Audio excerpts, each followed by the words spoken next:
Ini adalah tanaman taboga yang dimasak dan siap untuk dikonsumsi sebagai sumber protein dan minuman herbal. Apa kabar sahabat? Kali ini belajar tanaman obat keluarga. Yuk kenali apa saja sih yang termasuk jenis tanaman obat keluarga. Yang pertama adalah pandan wangi. Orang mengenalnya sebagai penyedap makanan. Yang kedua adalah krokot. Krokot biasa dijadikan sebagai sayuran dan banyak mengandung sumber nutrisi. Ketiga adalah jahe merah. Di saat pandemi, jahe merah menjadi naik daun dan minumannya pun menjadi terkenal karena kandungan yang terdapat di dalamnya. Kemudian jahe gajah.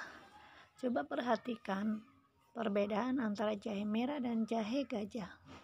Jahe gajah daunnya cenderung lebih lebar dan umbinya pun lebih besar dibandingkan dengan jahe merah.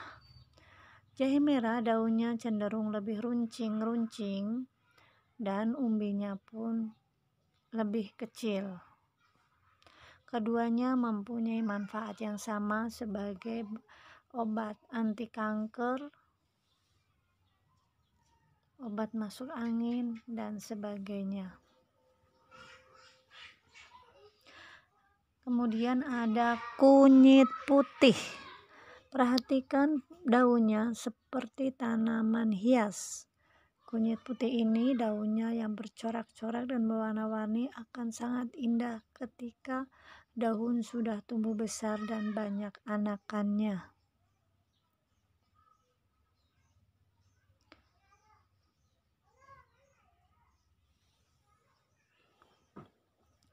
Ini adalah tanaman taboga yang sedang mulai tumbuh di belakang rumah. Ada beberapa jahe merahnya sudah mulai agak tinggi, sekitar 10 cm, 15 cm. Yang ini adalah daun saga rambat. Biasanya kalau di kampung-kampung daun saga rambat itu tumbuh liar, tapi untuk saat ini saga rambat itu sudah mulai dibudidayakan. Selain diambil manfaatnya dari daunnya, buahnya pun sangat indah ya, berwarna merah dan bisa dijadikan sebagai untuk mainan anak-anak atau untuk meronce. Ini adalah saga rambat, biasa digunakan untuk obat batuk. Kemudian daun bidara atau pohon bidara. Pohon bidara dikenal sebagai pohon untuk meruqyah. Kalau di tempat saya, daun bidara itu biasa digunakan untuk memandikan orang mati. Padahal kandungan protein dan antioksidannya itu sangat bagus. Perhatikan daun bidara ini, pohonnya berduri. Dan buahnya pun bisa dijadikan untuk sebagai manisan. Bisa dijadikan sebagai manisan ya teman-teman. Kemudian daun kelor atau pohon kelor. Pohon kelor adalah daun yang sangat kaya manfaat dan proteinnya sangat tinggi. Protein dari daun kelor ini ketika disayur atau dijadikan sebagai obat, nutrisinya, proteinnya itu melebihi dari kandungan susu sapi. Subhanallah ya, luar biasa. Setahu saya dulu daun kelor pun hanya untuk memandikan orang mati. Ternyata memiliki kelebihan yang luar biasa setelah kita mau belajar. Kemudian ada bayam Cina. Bayam Cina juga ini adalah salah satu tanaman yang bisa dijadikan sebagai obat dan juga bisa dijadikan sebagai sayuran. Saya dulu mengenalnya hanya sebagai rumput.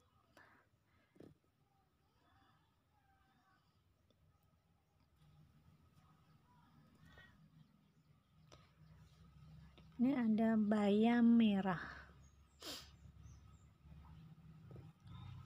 Bayam merah ini juga sangat bagus ya, kandungan nutrisinya cukup banyak dan banyak mengandung beta serosin.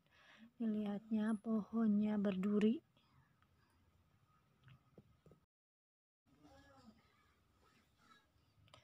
Ini adalah pohon telang yang biasa diambil bunganya sebagai obat tetes mata dan obat lainnya, dan untuk saat ini lebih tren dijadikan sebagai teh atau dijadikan sebagai minuman. Apalagi pohon sereh. Pohon sereh biasa dijadikan sebagai bumbu dapur, akan tetapi memiliki kayak manfaat yang sangat banyak buat tubuh kita, seperti untuk menghilangkan pegal-pegal. Kemudian ada kunyit. Ini kunyit kuning.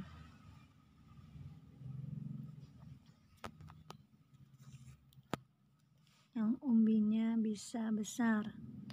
Kalau kunyit ini biasa digunakan sebagai bumbu rendang, baik kunyitnya ataupun daunnya dan bumbu lainnya, dan bisa dijadikan sebagai obat batuk dan obat lambung atau mah. Itulah 10 taboga yang ada di belakang rumahku.